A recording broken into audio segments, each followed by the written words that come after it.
شپږ کسان چې دی نو د مولانا حامد الحق شهید سره چې دی نو شهیدان شوي دي او د دارالعلوم حقانی عظیم علمی مرکز چې په دې کې زرګونه طالبان او عالمان او عارفان هغه هر ټیم موجود وي نو بهرحال ټارګټ شوی دی. او دوستانو دغه ویډیو تر پایه تاسو سره شریکه کوم چې نن په اکوړه خټک کې د جمعې د لمانځه پر دوران باندې د مولانا سمیع الحق صاحب د زوی چې مولانا حمید الحق صاحب نومیږي پر هغه باندې یعنی بم دماکه سوی چې په هغه کې دی شهید سوی او په څومره تعداد له ده سره نور خلک شهیدان سوي دي چا کړی ده د دې تر شا څوک دي. راځئ تر هلته مخه دا ویډیو وګورو لږ نه بعد بیا تاسو سره خپل نظر هم شریک کوو. شپږ کسان چې دی نو د مولانا حامد الحق شهید سره چې دی نو شهیدان شوي دي او د دارالعلوم حقانی عظیم علمی مرکز چې په دې کې زرګونه طالبان او عالمان او عارفان هغه هر ټیم موجود وي نو بهرحال ټارګټ شوی دی او موږ دغه وایو چې دا دغه مجرمان هغه فورا نیول غواړي، قرار واقعي سزا ورکول غواړي. د حضرت مولانا حامد الحق صاحب جنازه موږ چې دی نو ټول خاندان او د دارالعلوم حقانی مشایخ او اساتذو په مشوره باندې سبا 11 بجې ایښي د دارالعلوم حقانیه کې انشاءالله او د هغې نه بعد تدفینم د حضرت مولانا سمیع الحق شهید رحمت الله علیه د هغه په خوا کې او د خپلې والدې خپو طرف ته هغه په حقانی قبرستان کې به کېږي انشاءالله. نو لویه پیښه ده او ټوله دنیا لګیا دی مونږ سره رابطې کول غواړي، ټلیفونونو باندې موبایلونو باندې زمونږ موبایلونه او دغه دا ټول څیزونه کار هم نه کوي.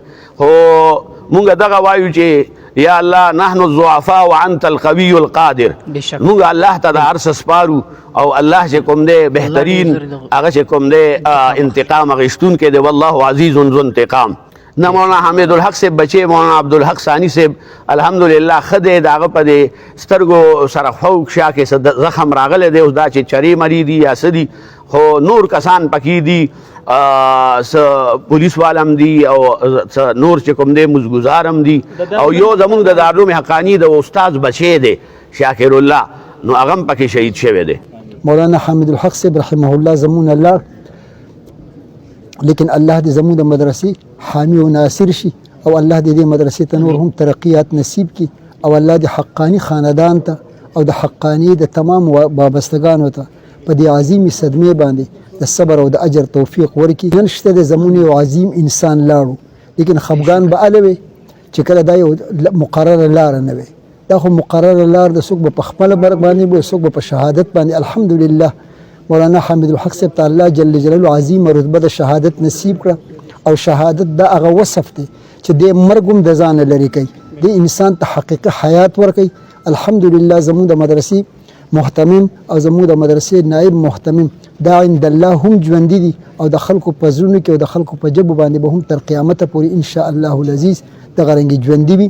هېڅ طالب علم ته د دیني د دارالعلوم حقانیې سره وابسته فرد ته په دې باندې د خفګان اظهار نه دی پکار، بلکې د الله په دربار کې د سرخویۍ دپاره سوال کول پکار دي. دا یو ډېره افسوسناکه حادثه ده او موږ ټول په هغې باندې دردمن یو، د دې وجې نه دې ځای ته راغلي یو.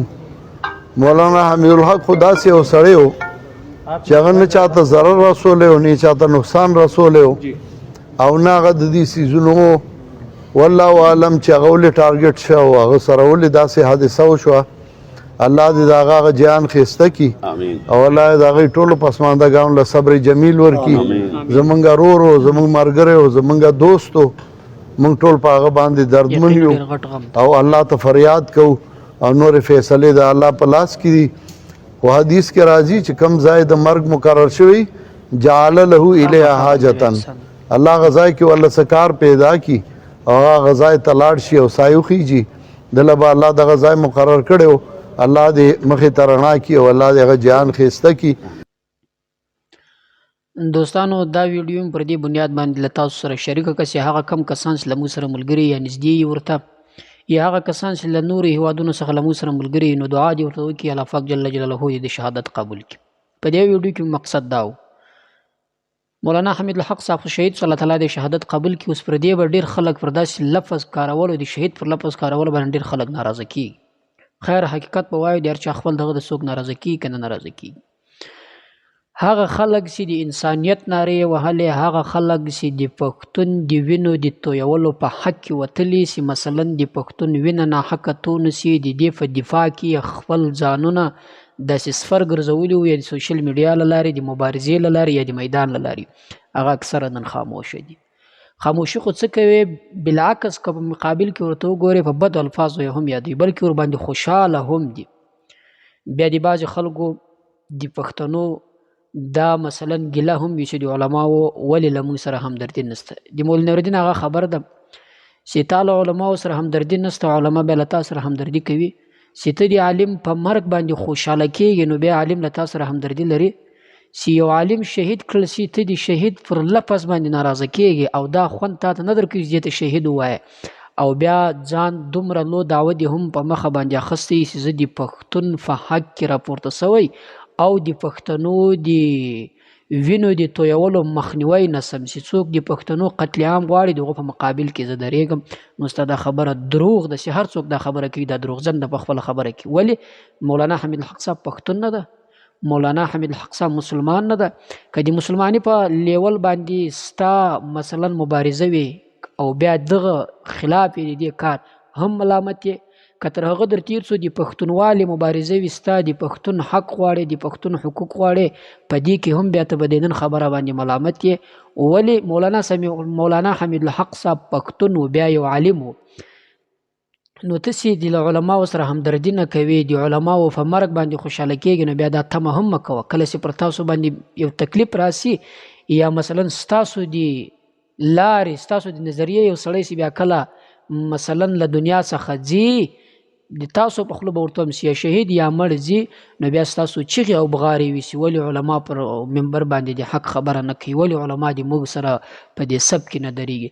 چې ته له عالم سره نه درېږي، عالم له تا سره درېږي.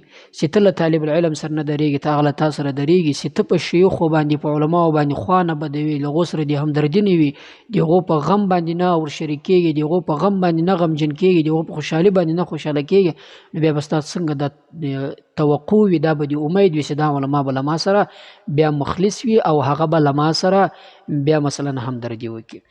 بیا هم وایي الله پاک جل جلاله د شهادت قبول کړي، الله تعالی د کورنۍ ته صبر جمیل ورکړي. خو دا به مو کوشش وي چې د علماو لمن ونیسئ، په علماو پسې ما خوشحاله کېږي، فسخن ما پسې وي. کم سړی چې په عالم باندې خوشحاله کېږي، د هغه په مرګ باندې هغه پر خپل ایمان باندې وبېرېږي. کم انسان چې په علماو چې فسخن وي، هغه پر خپل ایمان باندې وبېرېږي. نو د مولانا حمید الحق صاحب په حق کې دا ویډیو م له تاسو سره شریکه کړه چې دا نن د جمعې په ورځ باندې د جمعې په لمانځه کې پر دې دوران باندې شهید شوی ده. د نبی علیه الصلاة والسلام مبارک حدیث ته چې اخر زمانه به داسې راسي چې قاتل به په دې نه خبر چې دا کس ما ولې وویستی، مقتول به په دې نه خبر چې زه ولې وویستل سوم، هغه زمانه ده. نو اوس که مولانا حمید الحق صاحب شهید شوی ده، هغه په دې باندې نه ده خبر چې ما جرم څه ده، او که چا ور باندې تعرض کړی ده، هغه په دې نه ده خبر چې ما ویستلی پر څه باندې ده. خو مسلمانو که پر دې لیول باندې وګورئ، د مسلمان مرګ خو نه ده روا، بیا خاص کر شیخ، بیا خاص کر یو عالم، او دا خو معلومه خبره ده چې ویستلی به هم مسلمان وي، ځکه چې د مسلمان په جامه کې مسلمانان داسې کارونه کوي چې کفار خپله ورته حیران دي. نو الله پاک جل جلاله د شهادت قبول کړي، الله تعالی دې مونږ او تاسو ټولو ته صبر جمیل راکړي.